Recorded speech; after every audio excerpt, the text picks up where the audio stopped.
Hey, what's up guys? It's ElasticSpyder here from Brothers in Arms World of Warships, and today I have an Ibuki review. Yes, the great Tier 9 Japanese battleship? Cruiser. It's a cruiser, of course. Yeah, the Tier 9 Japanese cruiser, the Ibuki. It's the last stepping stone until the almighty, all-powerful Zhao. So, how are you going to get past this ship? Well, there's a few ways you can do it. You can free XP it. You can just quit the Japanese cruiser line altogether, or you can do what I did and just grind through it and actually enjoy yourself too. So today this is going to be a review, obviously, and I'm going to be looking at the import statistics, modules, captain perks, all that good stuff first, and then we'll head to the gameplay. I'll put a timestamp, of course, as usual, when the gameplay starts if you're just interested in that. I go in depth and tell you guys what really the how I like to play my Ibuki and things like that, and some just tips and tricks sort of thing. Anyways, so now getting into the Ibuki. So survivability, it's okay. Tier 8, Tier 9, you get almost 40,000 hit points, 39,000 to be exact, in top configuration, -1 thing I'll show you in a minute when I get to the loadout that you can have. Armor, it's quite good. Let's take a look at the armor. Torpedo reduction 18%, pretty standard. Okay, so in terms of bow armor, 25 millimeters. Okay, probably not going to bounce any battleship shells, but cruiser shells you are definitely going to bounce. They just do not have the necessary amount of penetration to penetrate your hull. In terms of torpedo protection against, again, 19 millimeters. If we take away the superstructure, because that's not too important. So you can see here you have 19 millimeters, and then take that away, right under that you have 100 millimeter citadel armor. So 119 total for that right under the engine rooms, or the smokestacks as they also call them. So you have 100 millimeters, and just below that you have 65 millimeters. Taking away the casement, you can see that kind of takes away a lot of the ship. The guns probably will get knocked out quite a bit. I do have had that problem before, but uh, it's not too bad. So that's not something to worry about that much. But the thing is, with this citadel, well, that's a big citadel. I mean, it's pretty much the length of the ship. Usually, it's about half the length of the ship, but this time it's pretty much the whole ship. So it's something that's not very good. As I said, 100 millimeters of armor there, and then here it actually goes up to 140, which is good, kind of, except that's all underwater. So I don't know. It's good because it's hard to citadel you in, right under these front turrets. That's where a lot of people aim. I know that's where I used to aim, and I still do for some ships. But this portion, it goes from basically right under your third turret all the way to your fourth turret. It's just a huge citadel above water. So this thing is a pretty good citadel magnet. However, angling in this ship is decent. Again, I would rather stick to longer range engagements, so that is just something that you have to keep in mind. The citadel is not, it's very big, and it's kind of, well, out of the water, and it's tricky. So for anyone looking to ruin someone's day in the Ibuki, make sure you shoot them right there, right on their smokestacks. You will most likely citadel them. In terms of artillery, we have 203 millimeter guns, 5 of them with 2 turrets or 2 guns in each turret, with demolition expert and the 2 flags, arsonist and which one is it? Arsonist and witherer. Yes, you can get your fire chance up to a beefy 22%, which is quite good, especially when you have 19.2 kilometer range, which, as you can probably figure out, I obviously went for the range module or upgrade because that's just what I think is best for the Ibuki. AP shell damage is okay. I didn't really use AP too much when playing this ship. It just isn't potent that much. But you can get some really nasty HE salvos. Secondary armament, it's whatever. But look at 1,000 meters per second. I just realized this now that that's really fast. It's like almost a kilometer a second. So that maybe these secondaries are amazing. I don't know. But again, main battery range 19.2 kilometers. Torpedoes. These are the stock torpedoes. I didn't really feel like uh, researching those top torpedoes just because the ZOW was on sale recently last weekend, and I just decided that well, I want to get my ZOW, and I don't really have the time to really get these torpedoes and use them. So I didn't get them. You can get them. There's some slight benefits. I'll take a look at that right now. Um, so they do go a little bit faster, 67 knots, so they are pretty fast. Again, 10-kilometer range, you get slight buff to damage, but with a slight reload. So those are pretty good. The Ibuki has decent AA. Definitely not something to go home about, write home about. But against lower tier carriers like 7, 7, and even 8 to an extent, you can have pretty good success, especially when your defensive AA is active. That's really the only time you're going to shoot down a lot of planes, though. So that's something just to note. AA is not good, so you're going to want to stick to your fleet, mainly like a US cruiser or a US battleship. Maneuverability, on the other hand, 5.8 second rudder shift, 770 meter turning cycle, quite good for a tier 9 cruiser. I did it again, battleship. And then 35 knots, she's quite speedy. Concealment, I get my concealment down to 9.7 kilometers. Yes, that's quite good. 9.7 kilometers is frankly amazing, and actually you can stealth fire 15.8 kilometers when you shoot a main battery shell, so that is very good. You can obviously stealth fire, not as effective as the ZOW, but definitely effective nonetheless. And then detectability by air, 6.8 kilometers.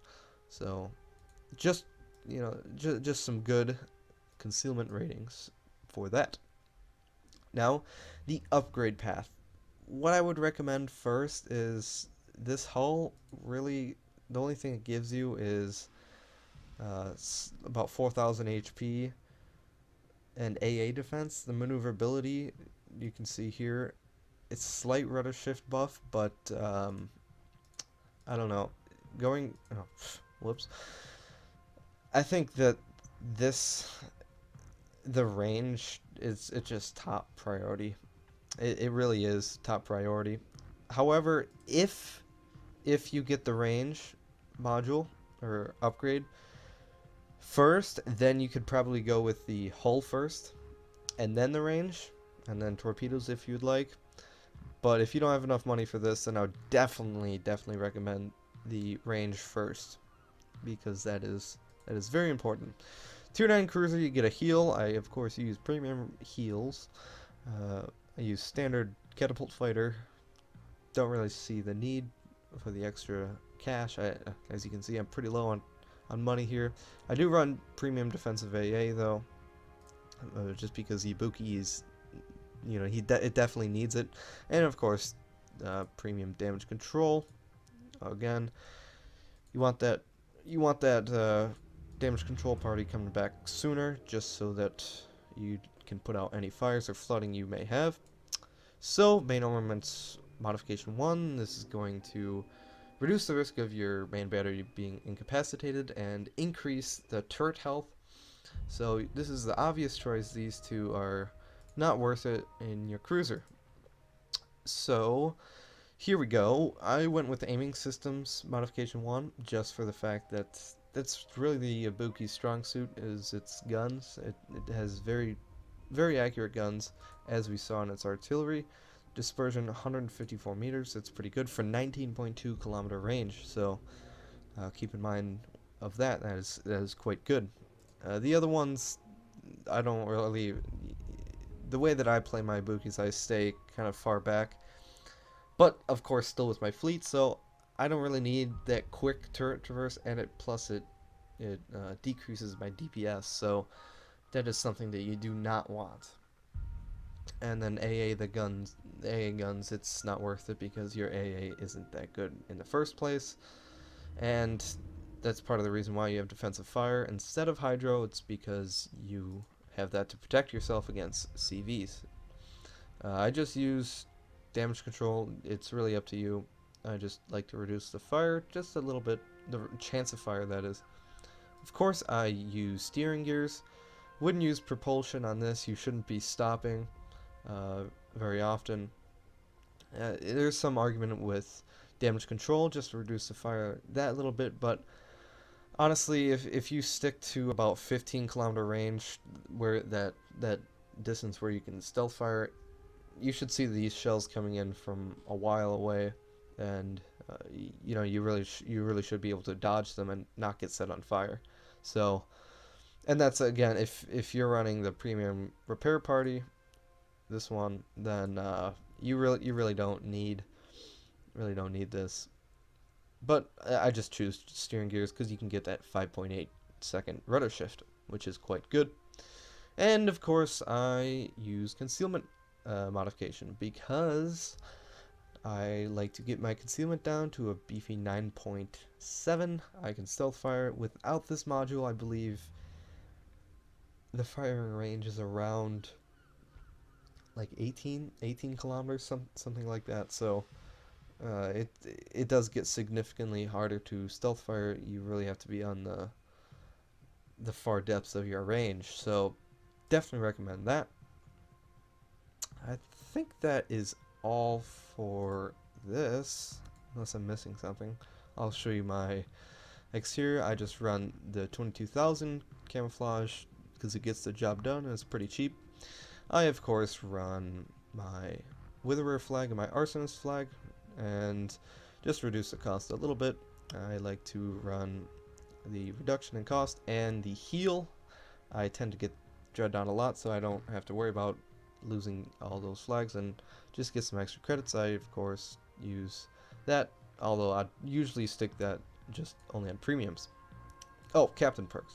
Forgot about that. Almost forgot about that. So I go with ship survivability. Again, AA is not your strong suit, so you could do this, but I like to reduce the fire just that little bit.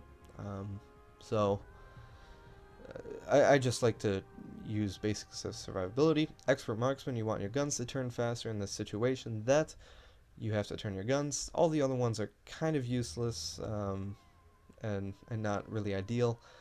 I personally went for superintendent just for the fact that you do want to stay, you know, you don't really want to be brawling too much, so having that extra heal and defensive fire is quite nice, especially at tier 9.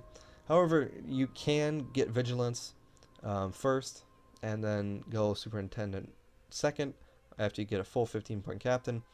But this is just the way I went. But you can do either one. When I'm getting my 18 points, I will be definitely getting vigilance.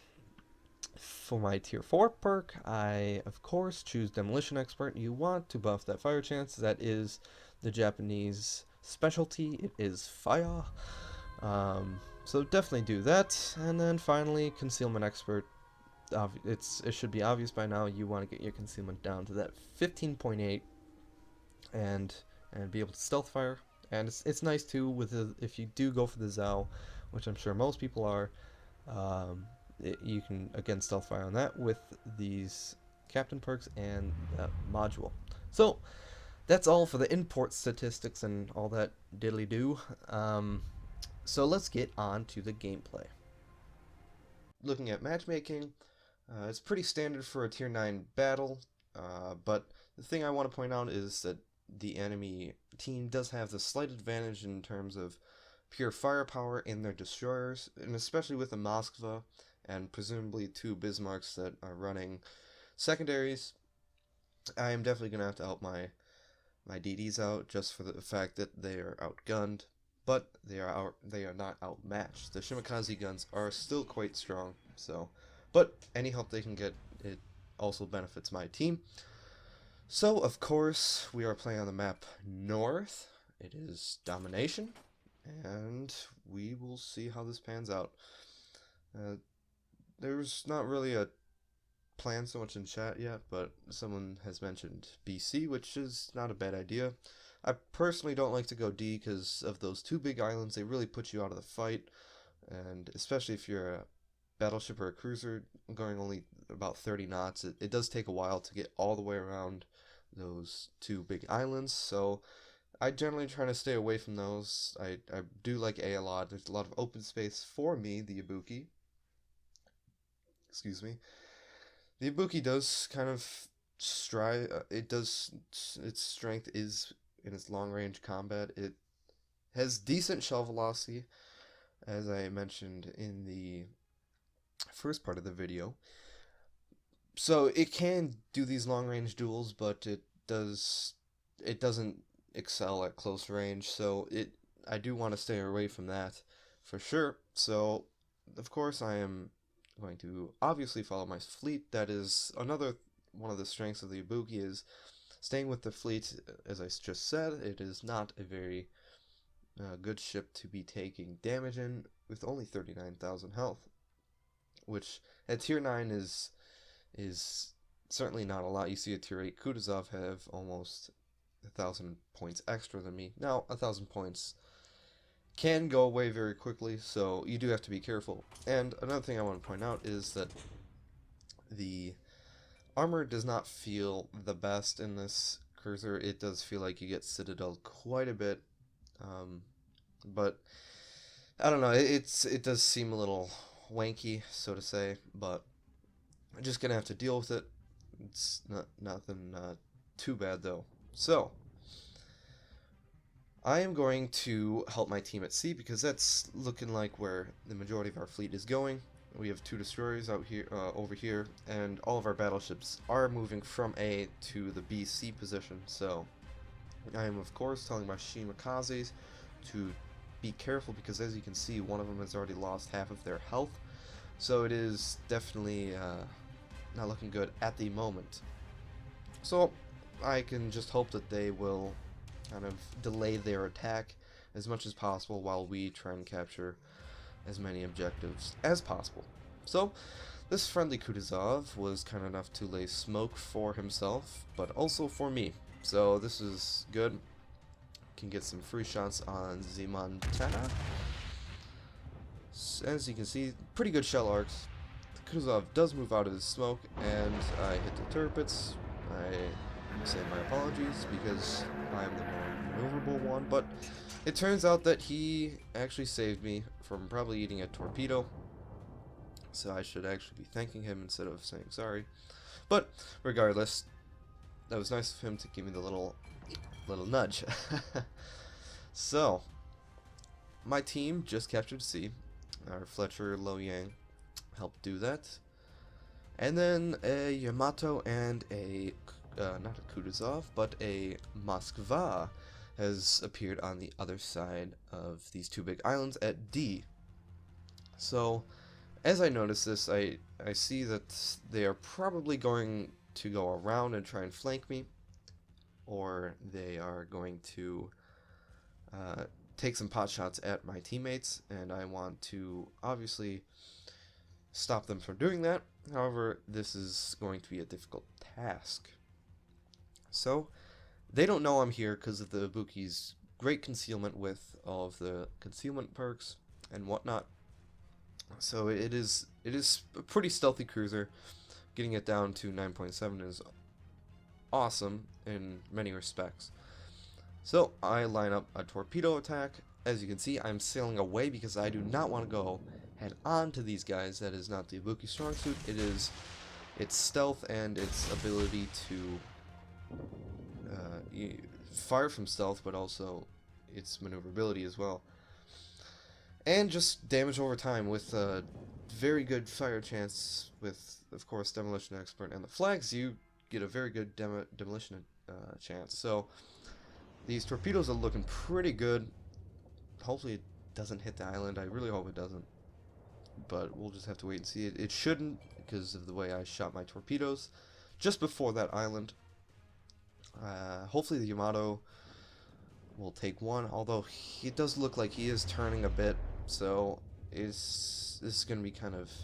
Yeah, he's turning, so it's not looking like any of these are going to hit, unfortunately for me. So, what do I do? Oh, well, I just hit a torpedo, and then their gearing gets spotted, so that's very fortunate for me. I do get a nice torpedo hit on him, and obviously he had to repair it, so that fire that you see on him, I don't know if that's two or not, but it's definitely one. He's going to be burning for quite some time. Of course, shoot my last salvo before it hits the island, although a few shells do hit the island. I do get one solid hit. So that is a big plus for me. The destroyer is almost dead. He's still combat effective, but he does have to be very, very cautious as to how he is playing. The enemy Moskva does appear. I, of course, shoot HE at him. The AP is not strong. I do have trouble penetrating other cruisers. At tier 9, from pretty much from 10 kilometers, that's pretty much the limit. I have not been able to penetrate full broadside cruisers from that range with armor piercing, so the armor piercing isn't that good. So definitely stick to HE for most of your combat situations. The HE does do a lot of damage. You can land 6-7k salvos just from hitting multiple shells with our explosive. The AP is, like I said, it's not too potent, but the thing that the Japanese cruisers are supposed to strive at is fire. That is their main thing, so that's kind of what you really want to be using most of the time with the Ibuki. However, this does change once you get to the Zao. You can obviously mix and match what you use, but again, Japanese cruiser, you should always stick a HE when in doubt. But it really does suck sometimes when the when RNG is not in your favor. You're not getting those fires because of saturation damage and things like this. So I do land 2 fires on the Yamato with 3 shells, which is quite good RNG if you ask me.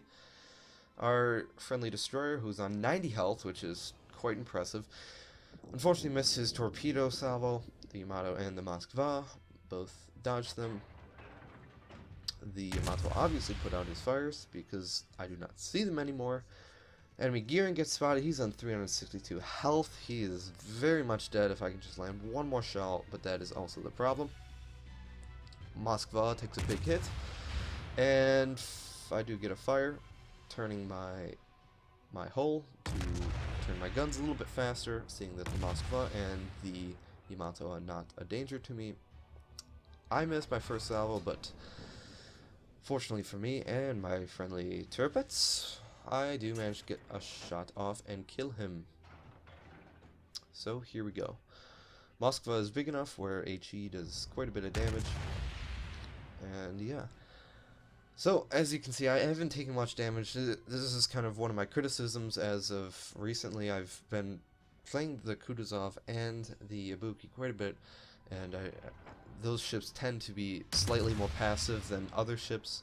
Especially other cruisers. Something like a Des Moines or Baltimore does excel better at closer range just because, well, the Des Moines' rate of fire, but also has very good armor, and its penetration angle is pretty good, absurd as well, along with its penetration.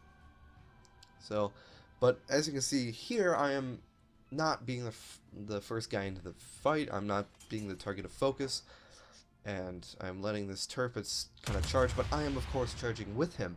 This is something that you can't do, is say battleships, you need to charge, and then cruisers don't support. And it's something I see a lot in the higher tiers.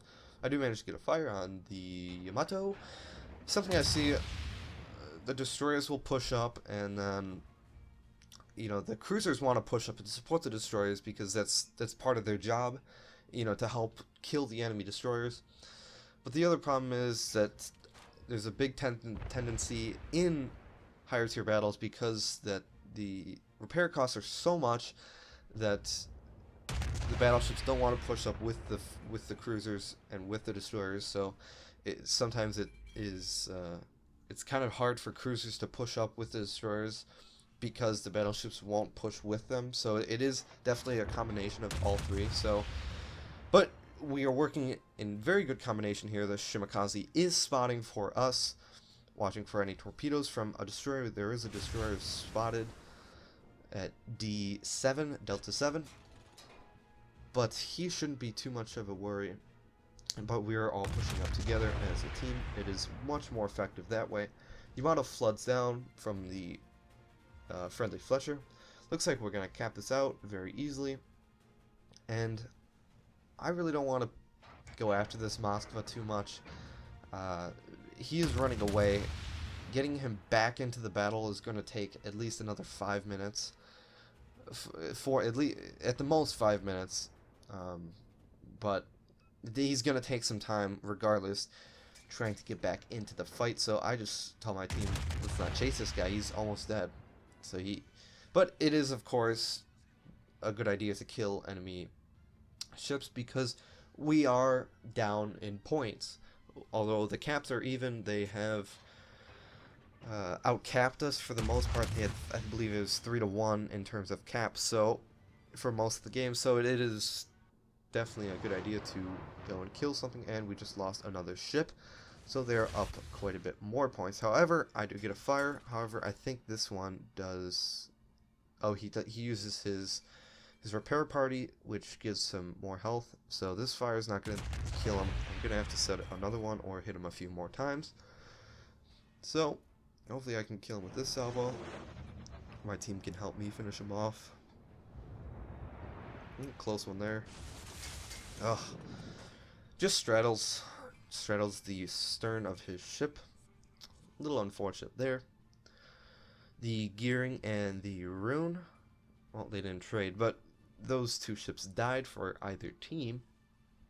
And our friendly, I believe it's the other Shimakaze, one of our destroyers is capturing Alpha, so this is of course good.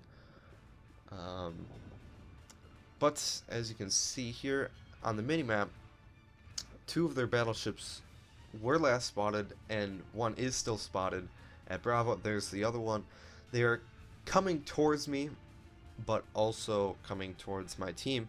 Of course, I do not want to go full broadside, or head on for that matter, at these guys, because of course that is just not something the Ibuki strives at, as I said before. I'm waiting for this destroyer to start to turn broadside, and I shoot my last salvo at him, and I switch focus to the Bismarcks. I notice that they are not aiming their guns at me. I do launch torpedoes. Since he is coming towards me and he is out of my torpedo range, which is 10 kilometers, I just launch them because I know he'll make up the distance for my torpedo from the time that my torpedoes get there to the time he reaches at least within 10 kilometers. Something again I like to do, as I mentioned before, is when I'm turning, sometimes battleships tend to see that, oh, you're turning, you're going to continue your turn, you're not going to change speed.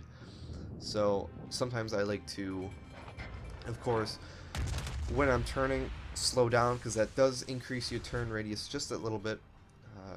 So that is something I like to do, and as you saw there, it does help you dodge some shells. However, these torpedoes are going to miss. Unless this Bismarck does something silly, but he seems pretty competent. I do manage to get Witherer there, which is of course nice. I do like my Witherer. Managed to get another fire on the Bismarck, and as you saw there, I knew that the Bismarck's repair was still up because he pretty much instantly put out my fire. So I waited a few seconds because I don't know the exact time, but how long the German repair part or damage control party lasts, but I wait a little bit. I know the Americans is upwards of 30 seconds or so. So, but the German battleships, you don't have to wait as long. So I of course am not going to waste the salvo and waste my RNG, so I'm going to save that, which I did there. Gonna take hopefully some more pot shots at the Bismarck. Hopefully the shells will go over. Only a few of them did. And then this Moskva appears. Again, he's on 1500 health. He's been out of the fight for the past 4 minutes. So, as you can see, this is another reason why I didn't want to chase him, because what is he doing? He's out of the fight. He's not helping his team at all. The only thing he's doing is stopping us from getting extra points. But the thing is, though, is that we're capping our 4th objective, so it's not helping him or his team any. So, but it is, I can't really blame him. He's on low health. Anyway, as I try and kill him, this game is slowly coming to an end. 125,000 damage. I got Witherer and a cap. Got a cap. I got a cap, assisted cap, that is. Did manage to get a torpedo hit and a bunch of fires. The RNG is pretty good. I don't know exactly what 90 or 12 out of 90 is. I can calculate that right now because I am not very good with math in my head, but in terms of percentage chance, that's about 13%, so it's a little bit, definitely a little bit lower. Again, I don't know why. Sometimes you have great RNG, sometimes you don't. It just depends on really what's happening that day and how it's going. So it's sometimes frustrating that you can't get the fires that you'd like, but certainly the Ibuki does have the chance of getting 22% fire. Of course, some of these ships that I were shooting at were of higher tiers, so that does reduce the fire chance that little bit. But 125,000 damage. I finished with 330,000 credits. This is not my first day, so I don't get crazy XP amounts. 3,000 base XP, 157 free XP. As I started to mention, I did get a kill and a lot of fires and a base capture, of course. Moving on to the team score, I almost topped my team, but that's something that you need to work on. I need to work on is that I need to obviously try and top my team, but also I do need to be a little bit more aggressive. I've been having a tendency to be passive with Ibuki because it's not a strong suit, but you do need to find that kind of middle ground. I like to go about 15 to 16 kilometers. That's probably the perfect range because you can stealth fire. But I hope you guys enjoyed, and I will see you in the next video.